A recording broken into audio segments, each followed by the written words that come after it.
Este livro revela em Salomão a tipologia de Cristo ou do noivo, e revela na moça ou na mulher a tipologia da igreja ou da noiva do Cordeiro. Salomão, ele é o autor do livro de Provérbios, que é considerado como o átrio. Salomão também escreveu o livro de Eclesiastes, que é considerado como o lugar santo. Mas quando ele escreve Cantares ou Cântico dos Cânticos, Salomão está escrevendo e representando o Cântico dos Cânticos como o lugar do Santo dos Santos. Porém o contexto está em 1 Reis, capítulo de número 2, entre o versículo 1 ao 11 e o 12, que revela que quando Davi estava findando os seus dias aqui na terra, sabendo ele que já estava se acabando os seus dias aqui, Davi chama seu filho Salomão para dar as suas últimas instruções. E a Bíblia vai dizer no contexto em 1 Reis capítulo 2, entre o versículo 1 até o verso 11, Davi chama. E quem é este Davi? Este Davi é aquele mesmo que escreveu 73 salmos da Bíblia Sagrada. Este Davi é aquele mesmo que foi rejeitado pelo pai em 1 Samuel capítulo 16, mas foi escolhido pelo próprio Deus dentro da casa. Este mesmo Davi é considerado o único homem a ser chamado como homem segundo o coração de Deus. Este mesmo Davi é aquele que no Salmo 51 reconhece o seu pecado com Betseba. E quando Natã lhe repreende, ele cai com a cara no chão e começa a expressar uma palavra. No versículo 10 do Salmo 51 dizendo: retire de mim trono, coroa, riqueza, mas só não retires de mim o teu espírito, mas torna a dar-me alegria da tua salvação. Este mesmo Davi reinou durante 40 anos sobre Israel, e ele está passando agora o bastão da responsabilidade do reino para seu filho Salomão. Ele vai expressar no versículo 2 do primeiro livro dos reis, do capítulo 2, dizendo: Salomão, seja forte, seja homem. Quando Davi está expressando essa palavra dizendo seja forte, é porque Davi está revelando para Salomão: não vai ser fácil, você vai batalhar guerras, vai estar em batalhas, e você não pode abraçar e nem baixar o seu braço. Seja homem, ou seja, a sua palavra tem que ser uma só. A sua palavra não pode mudar. Diante dos desafios, tenha a palavra, seja homem, e não use apenas a força, não use apenas a força do seu braço, mas use aquilo que Deus lhe deu, a sabedoria. Quando nós olhamos no versículo 12, logo após Davi morrer, se encerrar os seus dias na terra, quando Davi morre, o que me chama a atenção é que Salomão, ele está agora sentando no trono de Israel. Quando Salomão se assenta, está sobre ele o peso da responsabilidade, Miqueias, de reinar em um período onde era o seu pai que havia reinado durante 40 anos. Ele tem a responsabilidade, presbítero Edinaldo, de tratar do povo, cuidar do povo, instruir o povo, e estava sobre uma nação que antes foi liderada por seu pai. Ora, Salomão é o homem mais sábio depois de Jesus em toda a Bíblia. Nem Paulo chega perto da sabedoria de Salomão. A sabedoria deste homem foi uma sabedoria tão assustadora. Ele não pediu fama, não pediu riqueza, pois ele sabia que a sabedoria atraía todas essas coisas. Quando Salomão começa a sentar, a instruir, a conduzir o povo de Israel, o reinado dele foi um reinado tão espantoso, foi um poder tão extraordinário. A riqueza que Deus deu para Salomão foi de uma forma tão assustadora, aonde a paz imperava, aonde o equilíbrio social, econômico e político imperava naquela época. Só para você ter uma pálida ideia de como foi o anúncio do poderio do reinado de Salomão, era internacionalmente conhecido, pois a própria rainha de Sabá, ela fez questão de sair do seu poderio, de sair do seu reino, de sair do seu palácio e passar dias cavalgando, na minha conjectura, até o encontro aonde estava Salomão. E quando ela chega, presbítero Edmilson Marinho, o queixo daquela rainha de Sabá começa a cair em terra, na minha conjectura. Ela olha a grandeza, ela olha para a esquerda, ela vê o poder de Salomão. Ela olha para a direita, ela não consegue contemplar. E ela vai expressar no capítulo 10 do livro de 1 Reis, do capítulo 2 em diante. Mas no capítulo 10 ela vai dizer: tudo que eu ouvi, tudo que me contaram, tudo que eu pensei que era, eu estou vendo que era só o começo, era só pouca coisa. Mas agora os meus olhos veem a grandeza de como Deus estabeleceu o seu poder e a sua riqueza sobre Salomão. Salomão entendia que por mais que fosse famoso, rico, poderoso, existia um exército mais poderoso do que o exército de Israel. Qual era? O exército do Egito. Era ele que estava batendo de frente contra Israel. A única diferença é que quem conduzia o exército de Israel não era o próprio faraó, era o próprio Deus que instruiu Davi, cuidou de Davi. Nas batalhas ele descia para travar a guerra e vencia.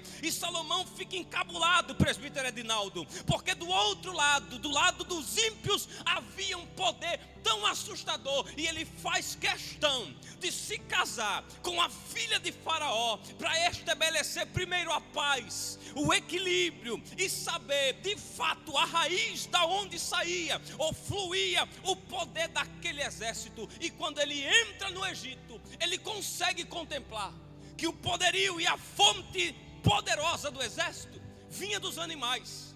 É por isso que quando ele se casa com a filha de Faraó, Israel consegue ter acesso ao Egito, e o Egito penetra dentro de Israel. Os costumes começam a entrar. E quando Salomão entra dentro do reinado do Faraó no Egito, ele começa a se deslumbrar pela beleza dos animais. Não eram animais comuns como o tempo de nós. Eram animais que as únicas expressões para se referir um elogio para uma moça era usando as éguas de Faraó. Quando ele deixa a filha de Faraó, ele desce até as tendas de Quedar. Ele vai até o encontro de uma moça morena, pobre, sem valor, que amassava uvas, trabalhadora. E ele vai expressar uma palavra dizendo: como és bela, semelhante às éguas de Faraó. Receber um elogio desse era um elogio extraordinário. A moça se encanta. E o que faz o rei descer até as tendas de Quedar, no deserto da Arábia? Esse lugar é um lugar conhecido por sua tenda avermelhada no verão, que quando o sol batia nas tendas, ficava avermelhado quase uma parte do deserto. Era um lugar rústico, era um lugar simples, mas ali vivia uma morena, uma moça pobre, trabalhadora, que amassava uvas. E o amor recíproco entre o rei e uma pobre começa a aparecer.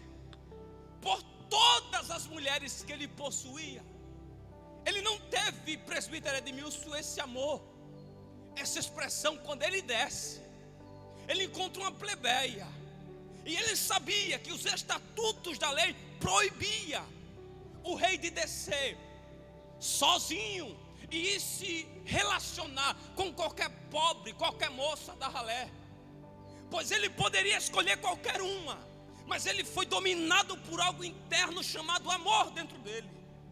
Porém tinha dificuldades que lhe impossibilitava de ser levada para o reino, para o palácio do rei. Primeiro, todo rei que quisesse uma moça, ele falava com alguém que trabalhava na casa, e ele descia e trazia. Mas ele sabia, se eu enviar alguém, eles vão ter a certeza. O rei endoidou, chamar uma pobre, ralé, sem futuro, para cá. Seria notícia, seria notório por toda a terra. Mas ela tem 4 dificuldades. Primeiro, ela é pobre. Segundo, é morena. Terceiro, ela não tinha valor. Quarto, ela nem postura para o reino tinha. Quinto, ela era uma qualquer para a sociedade. Mas o problema maior era o pai, quem dizia: só casa com quem eu quero, só faz aliança com quem eu quero. Mas quem está descendo aqui, pastor, ele tem poder de decisão. Quem está descendo aqui, ele tem poder de mudar o quadro da vida de alguém. O rei toma duas atitudes. Primeira, despir das suas vestes real, tirar a coroa da sua cabeça. Lembra quando Paulo disse em Filipenses capítulo 2, que ele não se gloriou, mas tomando a forma do homem, se esvaziou de si mesmo, tomando a forma de servo de homem, e desceu.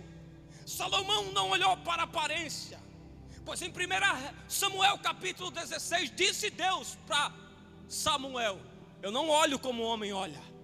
O homem olha o que está por fora, mas eu contemplo o que está por dentro, pelo coração. Cristo não olhou. Quando ele desceu para a terra, ele não olhou para os nossos pecados, não olhou para o porém da nossa vida, não olhou para as dificuldades, se somos pobres, da elite, da ralé. Ele resolveu descer até a tenda da nossa vida. E o que fez Salomão descer não foi ajudar a moça, foi o amor. João capítulo 15, versículo 16. Não foi vocês que me escolheram, fui eu que desci e resolvi escolher vocês sem futuro. Salmo 136, parte B do verso 1. O seu amor dura para sempre. Quando o amor faz Salomão descer, ele tira o velho nome da mulher e coloca um novo nome, de Abisag para Sunamita, que significa aquela que se casará, que se despojará com Salomão. É isso que Cristo faz conosco.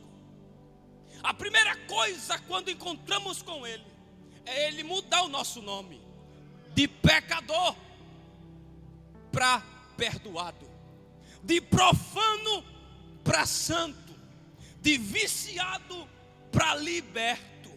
Mas a grandeza do Evangelho é que ela não escolhe rico, não escolhe gordo, não escolhe branco, não escolhe pardo e nem negro. A grandeza do Evangelho é que não é nós que fomos até ela, mas é Deus que através do seu Filho resolveu se revelar para nós. A alegria, pastor Edinaldo, tomou conta do coração da morena, da moça. A notícia trouxe tanto impacto: vou me casar contigo. Como? Ela sabia, a escolha foi loucura. Ele poderia escolher qualquer uma.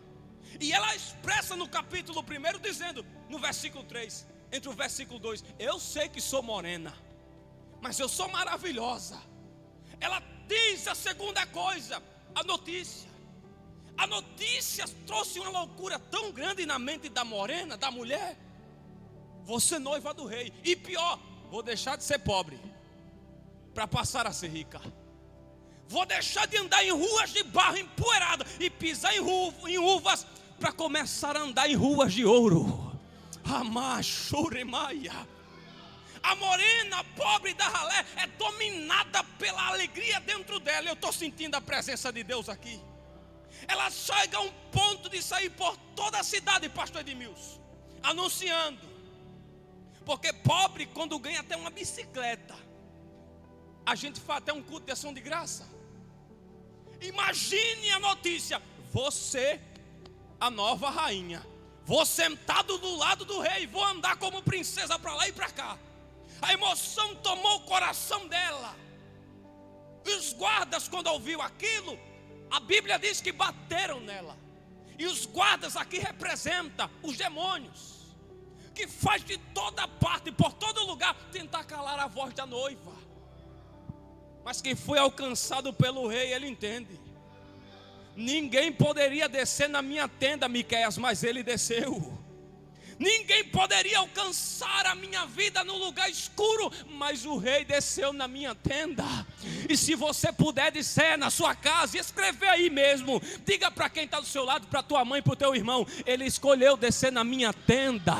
Eu era sem valor, eu era imprestável, mas a mão graciosa do noivo resolveu estender para mim, escolheu olhar para mim. É por isso que Paulo disse que ele escolhe as coisas loucas deste mundo. Olhou para a morena, pobre da ralé, e disse: vai deixar de ser pobre para andar a ser rica. Essa mão escolheu ela sem possibilidade. Quanto mais o noivo chega no capítulo 5, ele vai descer mais uma vez, pastor Edmilson. E ela não parou de trabalhar, ela estava em atividade enquanto o noivo foi preparar um lugar. Ele desce no capítulo 5 e o noivo vai bater. Abre a porta, amada minha, eu quero entrar.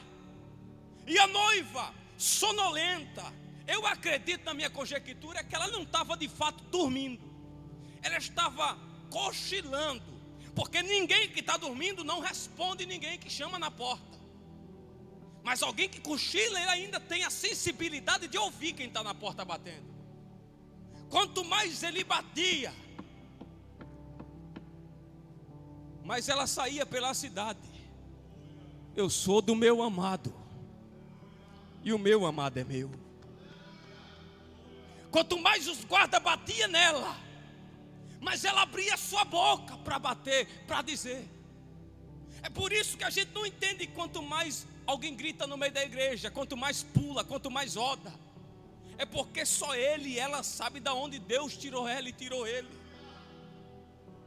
Quanto mais os guardas batiam, a alegria tomava. É por isso que quando a gente vê um jovem, alguém do novo convertido, pregando, cantando na rua, a gente não entende, é porque só ela e ele, presbítero Edmilson, sabe de onde Deus lhe tirou, sabe de onde Deus lhe alcançou. É por isso que existem pessoas no culto que chora alto, prega muito alto, chora de mais alto. É porque quem se encontra com a presença do rei em Quedar, não fica a mesma pessoa. Paulo disse em Romanos 8:38, eu já estou convencido, nem a morte, nem a vida, nem a profundidade, nem a altura, nada poderá me separar do amor de Cristo. O amado desce na tenda mais uma vez e bate na porta, abre a porta, e ela cochilando, quase dormindo, e ela diz no capítulo 5, eu vi as mãos do meu amado tocando na maçaneta da porta, eu senti, o meu corpo estremecia, só que o sono domina ela. Ela tinha o amado na porta, mas não abriu. Ela ouviu a sua voz na porta, mas não abriu. Ela sentiu, se arrepiou que era ele, mas não abriu. O sono toma de nós três coisas. Primeiro, a incapacidade de reagir. Segundo, o nosso sistema do corpo parece que estamos mortos, deitados. Terceiro, ela não consegue se tornar sensível às coisas ao redor. Ele disse em Apocalipse 3, eis que estou à porta e bato. Se alguém ouvir a minha voz e abrir, eu vou entrar. Tem gente que tem o privilégio, pastor Edinaldo, de estar no culto, de ouvir uma mensagem simples dessa, até se arrepia, pastor Edmilson, até sente o noivo bater na porta, até ouve a sua voz através da sua palavra, mas não abre a porta. Tem um amado todo dia, através de uma mãe que ora, através de um irmão que prega, através de uma irmãzinha que prega para ele. Ele até se arrepia, ele até sabe que ele está com a mão na maçaneta para entrar, porque ele mesmo disse, eu desci à profundeza da terra, arranquei a chave da morte e do inferno da mão de Satanás, mas a chave do coração da igreja eu não tive como contemplar e segurar, eu dei para ela, mas se ela abrir, se ela entender que sou eu que estou batendo, eu vou entrar, vou fazer morada e vou habitar dentro do coração dela. Shurimaia, ela se levanta, Magaia. Eu estou sentindo a presença do amado aqui. Parece que ele acaba de descer na tua tenda nessa manhã, cheios de impossibilidades, mas ele está descendo. E ele não desce para fazer nada, ele desce para bater. Abre. Ele desce para tocar na maçaneta, abre. Ele desce para você se arrepiar. E o único intuito do noivo é: eu quero entrar. Mamãe. De querer me demais, choreu. Primande que lemai. Houve um silêncio ensurdecedor, pastor Edmilson. Nem o noivo estava batendo mais, nem seu corpo estremecia, nem a sua voz ela ouvia. E aí que ela atenta e se levanta. Houve o desespero, e eu termino agora. Houve um desespero dentro da noiva, que ela saiu por toda parte dizendo: vocês viram meu amado? Os guardas aparecem de novo. Quando não se tem a presença do amado mais, os demônios, que são os guardas, eles vão bater, vai ferir, e pior, vai rasgar as vestes da noiva. Porque o texto diz que eles espancaram ela, feriram ela, rasgaram as suas vestes. Quando o sono dominou ela, é a mesma coisa que dominou Eutico no capítulo 20. Ele caiu do terceiro andar. Estava morto, espancado espiritualmente, ferido e com as vestes rasgadas, na minha conjectura. Ela sai por toda parte. Vocês viram meu amado? Se viram, ó filhas de Jerusalém, fala para eles que eu estou doente de amor por ele. E elas perguntam: quem é o teu amado entre outros amados? Fala para nós. E a noiva vai dizer: o meu amado, ele é diferente de todos, ele é alvo. Isaías capítulo 6, ele disse que viu o Senhor assentado sobre um alto e sublime trono. Querubins voava, com duas cobriu o rosto, com duas pés, com duas voava, dizendo: santo, santo, santo. Segundo, este é entre o primeiro. Por que ele é entre o primeiro? Ele é primeiro a ser nascido de uma virgem. Ele é o primeiro a morrer e ressuscitar pelo seu próprio poder. Ele é o único que subiu até os céus pelo seu próprio poder, diz Lucas capítulo 1 de Atos. Terceiro, ela vai dizer: o meu amado, a sua cabeça e o seu pensamento é diferente de todos. Isaías capítulo 55, versículo 8 e 9. Assim como os céus são mais altos do que a terra, assim são os meus caminhos, e o meu pensamento vai muito além do que os vossos pensamentos. Jeremias capítulo 29. Eu bem sei os pensamentos que tenho a vosso respeito, diz o Senhor. O meu amado, os seus cabelos são pretos, que fala justamente de eternidade, ele não se envelhece. Isaías capítulo 9, versículo 6. O seu nome é Pai da eternidade. Em 2 Pedro capítulo 3, versículo 16. Crescei na graça e no conhecimento do nosso Senhor e Salvador Jesus Cristo, e a Ele seja a glória eternamente. João capítulo 8, versículo 56. Disse ele: antes que Abraão existisse, eu sou eternidade. Este é aquele que disse: eu sou Alfa e o Ômega. Estive morto, mas estou vivo, e estou vivo para a eternidade. Este é o amado da igreja, que foi ontem e é hoje e será eternamente. O meu amado, ele tem a visão de uma pomba. E existem duas coisas que a visão da pomba traz para ela, que é uma palavra que significa cones, que é uma permissão dela ver melhor no dia, e bastonete, que é uma visão melhor para ela e apurada na noite. E detalhe, só a pomba, pastor Edmilson, vê melhor do que qualquer ser humano. É por isso que em 1 Samuel 16 ele disse: eu não vejo como o homem vê, eu vejo além. Daniel capítulo 2, Daniel disse: ele é o que revela o oculto e o escondido. João disse em Apocalipse: os seus olhos é como a chama de fogo. Lucas disse no capítulo 8: ele conhece o profundo e o escondido, e não há nada no oculto para ele. Provérbios, ele diz que os olhos do Senhor estão por toda parte. E ela vai terminar dizendo: as suas faces, ou as faces do meu amado. Perceba que ela não diz a sua face, mas ela diz as suas faces. E eu fiquei encabulado com isso ontem. Perguntei para Morgana: que negócio é esse aqui? Falei para mim mesmo: que negócio é esse aqui? Por que as suas faces? É porque Paulo vai revelar dizendo na nova aliança que isso aqui é os mistérios que Deus não revela no começo. E ele se revelou para Josué dizendo: eu sou o capitão dos exércitos do Senhor. Ele se revelou para H no capítulo 16 de Gênesis dizendo: eu sou conselheiro maravilhoso, príncipe da paz. Juízes 13, ele disse: meu nome é maravilhoso.